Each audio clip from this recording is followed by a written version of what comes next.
Make sure to be a member on the channel, link is in the description. Hello guys, once again it's Matt, and today we have another video on the MiG-23MLA with the new custom loadout. So yeah, yesterday we had the custom loadout actually added to War Thunder, and we actually did some videos on that, showing around the basic stuff and showing a video on the J8. And today we are going to continue. First, we saw the video on the A10, and now we are going to see the video on the MiG-23. I just wanted to make a gameplay video. I'm going to have two gameplays. Make sure to sub and be a member if you want to help the channel, and click the little bell icon down below. And yeah, the loadout that I'm going to use is this one, the R24R and the R24T, together with some R60s, which is always a nice option. But still, you can change a little bit, you know.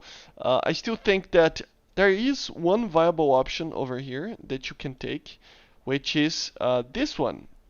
If you want to test it out, this would be the most, like I say, like a jack of all trades kind of thing, because you're going to have a major initial attack variant of the R24R for head-on attacks on the start of the battle, some sneak attack action with the R24T, a dogfight action with the R60s, and some long-range attack together with the 24T with the R13M1, which is a pretty amazing missile as well. But normally I'm using the R60s here, but you can use an R13M1, which is also really nice. So yeah, let's get into it, and I see you guys on the battle. So we are here in the, I think it's Leningrad, and we're flying low this time. Normally I start flying high, but we started flying low. R24R selected, and I detected something upon me. I was kind of alone, attacking all the enemies, just trying to get people by surprise. 9 kilometers, pretty good shot, pretty easy shot to do. R24R is already go, and it will be a kill. So this is the initial idea behind using one R24R, is to do the, you know, the initial attack. I mean, in real life, they normally use the R24R together with the T to launch both missiles at the same time and get a guaranteed kill. But in War Thunder, you don't need to do that. So yeah, here we have the R24T, and to do a sneak attack from long range as well. So we have 5 to 6 kilometer shot, all aspect missile. Of course, it's going to get it, R24T. So yeah, this would be the normal tactic that I'm going to try to use. Get both missiles out as soon as possible in the battle and get 2 kills. And after that, you are going to use the R60s, of course, or the R13M1, which can be also a very good missile. Of course, not being the, I kind of stole that kill. I didn't know if he was damaged or not, but ended up being that he was. I think he was going down, and I ended up stealing the kill. But anyway, the general idea is, even though we don't have the R60M, the R60 is still a pretty amazing missile, as you're going to see. It's just that it is kind of flare sensitive, you know, so you have to be careful. As you see, I fired 2 R60s and both missed, and then the third one got the guy. So yeah, it's complicated, you know. A lot of people don't like this missile just because of that, of the flare resistance, but I think it's one of the best things about the R60 is that it is really a dogfighting missile, you know. It is way better than the M9L in a dogfight, at least for now. I don't know if it's going to be worse later, because the M9L has some limitations right now in code. But anyway, still a very capable missile, but the R60 is a little bit better as a dogfighting missile. It's way lighter and changes directions more quickly than the M9L. But don't get me wrong, the L is still pretty good. So we are here. Now, this was kind of a different shot. I saw the Sukhoi 22 flying down below, and I shot the R24T, which is also a good way to use it at the start of the match. If you get a kill, some aircraft that is just flying around and didn't notice you. The T variant normally is a little bit better. I still prefer to use, if you're going to fly really high against something, just try to use the R24Rs. I think they are a little bit more reliable than the T because of the flares. But as you see, the T can be used as well. Most people actually use it just because it's a lot easier to deal with, you know. The R variant has some operational things that you have to learn how to use the radar and stuff. But for me, it's the most amazing missile in the game, together with the M7F.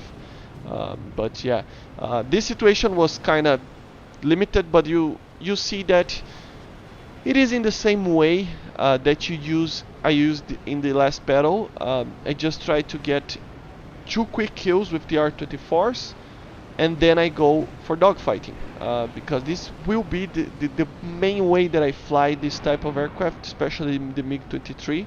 It is kind of an interceptor, so you have to do kind of a lightning strike, you know.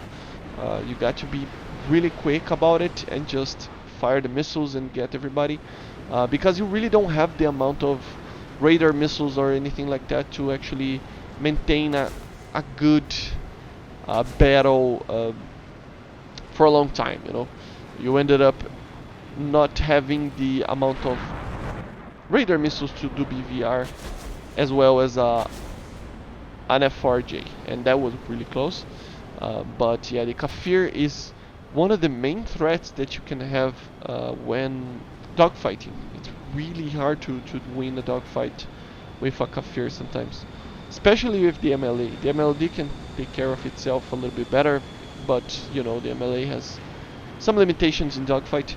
But it's just really amazing to finally be able to use this type of loadout. As you see, it's the most I mean, it's the better way that I can play the game, being able to carry both of those missiles. But I still think the MLD should have this very soon. I mean, the MLD of course can in real life has this the same the same capabilities of using one R version and one T version, but without the custom loadout, of course, the MLD cannot do that. And there are another aircraft that I cannot wait to actually get the custom loadout is the MiG-27K, because if you know that aircraft, you cannot use the KH-29T together with other loadouts, which is kind of lame, you know. I really want to use those missiles together with 2 CAB 500s or 2 KH-25MLs, and plus 3 more FAB 500s would be amazing. In squadron battles would be amazing, and in normal battles as well, air to ground, you know. Yeah, like I said, the R60s, as you saw there, kinda lame, because it's not the M. If it was the M version, it would have got that guy, but yeah, we have to work with what we have, right? So I still find it funny that the M variant has the R60M. I still think that the BR should be a little bit lowered, and the MLA and the MLD should have the actual R60M, you know. But it's not something that just ruins the aircraft, as you see. A lot of kills. So an amazing aircraft that was already one of the best aircraft in the game is just a tiny bit better because of this, in my opinion. Of course, there are some people that prefer to use like I said before, the T variant together with the R60s, or even the R variant, but there's not a lot of people that actually use the radar version. I don't know why exactly, because the radar version is just so much harder to evade. I mean, he really likes to go for people, even though they are deploying chaff, you know. So yeah, Kafir, last aircraft. Like I said before, a dangerous aircraft for me in a dogfight. I'm just running away a little bit. He's firing some missiles. I'm finishing up my flares. I know that it's an AIM-9G, so you just have to roll a little bit, and then it's just easy game to actually evade them. And yeah, this would be the last guy. the match. Remember to make sure to sub and be a member. You know, helps a lot. And yeah, the devlog season has started, so keep an eye out. We might do some videos on the devlogs coming and other stuff. The dev server, of course, when it's released, and now being part of the Gaijin partner program, I have the ability to show a lot more to you guys than I used to be, and that's going to be pretty sweet to show everything dev server and on the normal server as well. So I hope you enjoyed. This was it. Just some gameplay, pretty cool, amazing aircraft, amazing addition to War Thunder, the custom loadout. So yeah, bye guys.